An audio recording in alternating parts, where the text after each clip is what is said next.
Halo semua, kalian pernah nggak sih ngerasa di masa remaja itu kayak lagi banyak banget masalah, entah karena pergaulan, kebiasaan buruk, atau hal-hal yang bikin kita ngerasa hidup ini tuh kacau banget.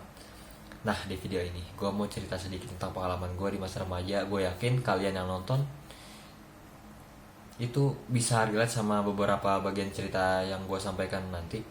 Jadi buat kalian yang lagi butuh insight atau sekedar pengen dengerin pengalaman gue, stay tune sampai habis ya. Tapi sebelumnya salam kenal, nama gue Gali Pratama, seorang yang ingin memberikan nilai positif ke masyarakat dan sedang memulai perjalanan sebagai konten kreator di platform sosial media seperti YouTube, TikTok ataupun Instagram. Oke, jadi kebetulan pas gue lagi bengong, gue kepikiran buat bikin konten YouTube tuh. Pembawaannya santai aja. Jadi yang mau dengerin cerita ini silahkan banget. Semoga ada manfaatnya buat kalian. Nah, di video pertama gue ini, gue mau sharing pengalaman pribadi selama masa remaja. Bagaimana cara gue menghadapi masalah, pelajaran hidup apa yang bisa gue bagikan ke kalian. Sebelumnya, untuk sekarang konten gue mungkin masih agak random karena gue masih dalam proses mencari arah dan gaya yang pas. Tapi gue yakin perjalanan ini akan jadi langkah panjang yang seru buat gue dan semoga juga buat kalian. Dulu waktu gue memasuki masa remaja awal, tanpa sadar gue terjebak dalam kebiasaan buruk yang ternyata berdampak besar ke kehidupan gue. Kebiasaan itu bisa dibilang hampir merusak hidup gue. Sampai akhirnya gue sadar, dan titik balik itu terjadi ketika almarhumah ibu gue meninggal dunia. Gue saat itu masih kelas 8 SMP, umur gue masih 14 tahun. Dan bersama dengan itu keluarga gue juga menghadapi masalah ekonomi yang berat. Di saat itu gue ngerasa hidup ini gak ada artinya lagi. Gue kesepian, bingung, dan gelisah. Yang paling parah adalah gue merasa sangat bersalah selama ibu gue masih ada. Gue menyia-nyiakan waktu dengan melakukan banyak hal negatif yang gak ada gunanya sama sekali. Nah, ketika gue memasuki masa remaja pertengahan, umur gue tuh sekitar 15 tahun, gue mulai mengevaluasi diri. Pengalaman yang pahit itu gue jadikan sebagai titik balik untuk bangkit dari mulai memperbaiki diri, hingga akhirnya gue punya tekad untuk menjadi lebih bermanfaat bagi masyarakat.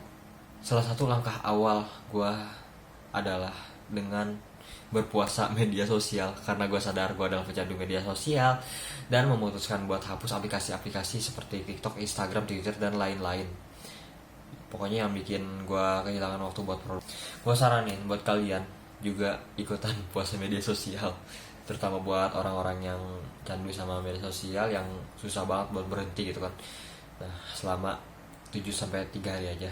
Selama 3 sampai 7 hari aja, pasti kalian bakal ngerasain dampak positifnya. Tapi karena ya sekarang pekerjaan gue berhubungan dengan media sosial, gue lebih memilih untuk menggunakannya secara bijak. Nah, selain itu gue mulai mengganti kebiasaan buruk dengan hal-hal positif seperti nonton video edukasi tentang pengembangan diri atau belajar skill baru, membaca buku-buku non-fiksi yang berisi pengalaman berharga dari para penulis. Buku itu adalah cara tercepat untuk menyerap ilmu yang mereka pelajari bertahun-tahun hanya dalam hitungan jam saja. Terus lanjut belajar skill seperti menulis, editing, desain, dan lainnya. Dari situlah gue mulai menyadari bahwa hidup itu cuma sekali. Kalau kita habiskan untuk hal-hal yang gak berguna, itu benar-benar rugi besar. Gue juga belajar untuk membangun hubungan dengan orang yang membawa gue ke arah positif, memanfaatkan waktu bersama orang yang gue sayangi, ya kan? Ya seperti adik gue juga. Dan lebih memprioritaskan waktu untuk produktivitas dan kreativitas. Nah, gue harap kalian bisa mengambil manfaat dari video ini. Kalau kalian punya pengalaman berharga di masa remaja, jangan ragu buat sharing di kolom komentar. Gue sangat ingin mendengar cita-cita orang juga. Dan sebelumnya gue tutup dengan adanya quotes menarik dari seorang tokoh terkenal yang berbunyi, waktu adalah hal yang paling kita inginkan tapi justru paling sering kita sia-siakan. Itu dari tokoh William Penn ya. Dan sebelumnya makasih banget udah dengerin cerita gue dan pelajaran berharga yang bisa gue sampaikan. Oke, terima kasih udah nonton video gue. Ya, semoga kalian dapat pelajaran dari video ini. Dan kalau kalian ada kritik dan saran buat gue, silahkan tuliskan di kolom komentar. Terima kasih.